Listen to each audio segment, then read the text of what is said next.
Hello and welcome to my patch notes rundown for the 18th of July. This week's update introduces some nice quality of life changes to skilling activities that make such experiences more enjoyable, as well as some pretty significant changes to Zamorak that has stirred up some controversy within the community.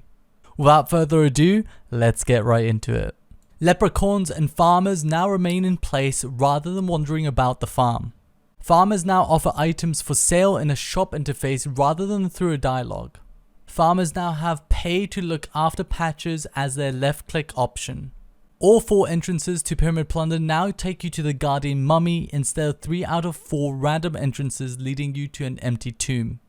At level 41 Thieving, players no longer have a chance to be rejected entry to Pyramid Plunder by the Guardian Mummy. I like a lot of these skilling changes where unnecessary and unfun to interact with barriers are being removed. Players are now able to blade dive with a huge variety of skilling tools.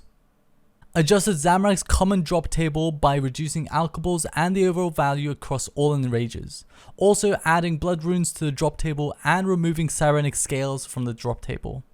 This is 3 500% kills. I could not realistically accumulate a large enough sample size to show a before and after. This seems pretty significant, but regardless, farming this boss both at 99% or pushing in rage seems to still be really good money in just normal drops. Adjusted the weighting of rares by slightly increasing the rate of bow pieces and slightly decreasing the rate of Chaos Raw ability codex. I doubt this change is noticeable at all. I would like to have seen the rates of blank codex and raw equalized if it isn't already, especially considering that the blank codex has 2 uses for sunshine and death swiftness. Players will now be awarded more common loot and higher chances at rare drops when completing the elite dungeon prior to killing Zamorak. This is an example of a 500% kill with doing the dungeon versus not doing the dungeon.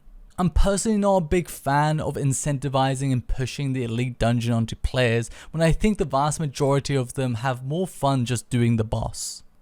Any summoned monsters during the Zamorak Undercity Elite Dungeon will now show summoned on their name to differentiate between summoned and standard monsters.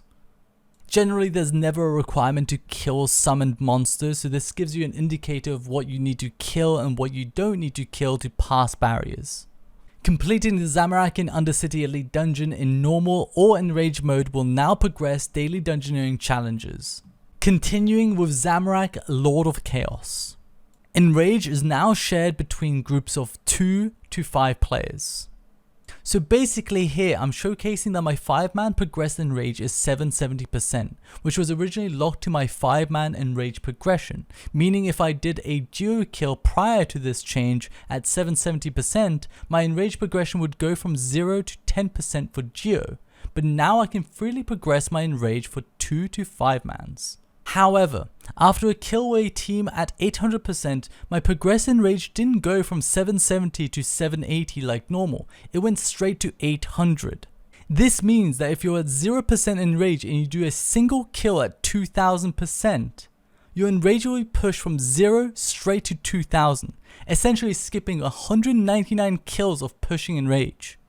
I personally do not like this at all, and it actually de-incentivizes me from grouping up with other people, since I want to progress my enrage how they have, and earn it, and obviously players don't want to devalue their own progress by handing it out to others, unless people pay for it, which goes on to the subject of selling leeches.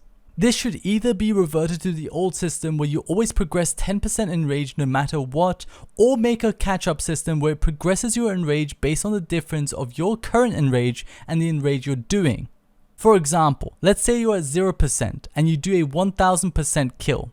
It divides the difference by, let's say 20, and rounds it down to the nearest 10th integer with a minimum of 10, meaning you'd gain 50% enrage.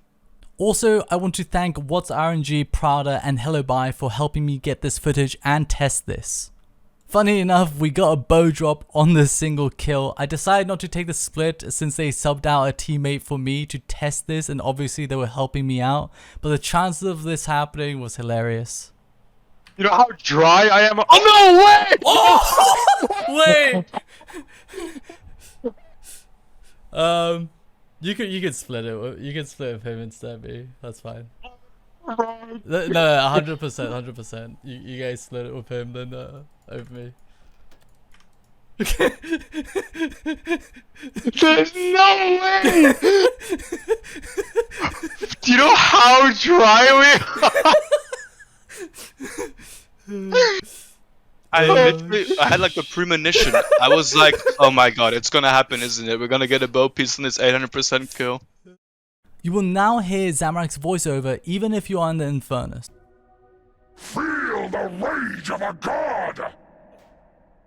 Players who have yet to claim their boss loot will now have a new interface appear when left clicking the chest, allowing players to choose between collecting dungeon loot or boss loot. The base amount of Reaper kills required for Zamorak Lord of Chaos as a task has been reduced from a range of 1 to 8 to 2 to 3. If you have unlocked the skip for the Zamarakian Undercity Elite Dungeon, using the Zamorak teleport will now place you directly inside the arena rather than outside the portal. When wearing the Vestment of Chaos armor set, the buff icon for the Berserk ability will now correctly last for 26 seconds rather than 20 seconds.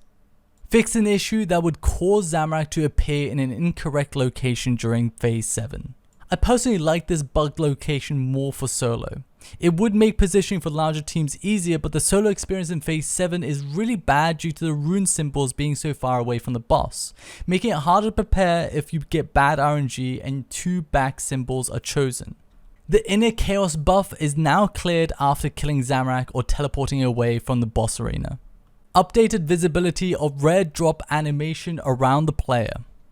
The animation looks very different from before, and now it's basically impossible to miss. You can also see it as players run through the portal during the end of Phase 7 cutscene.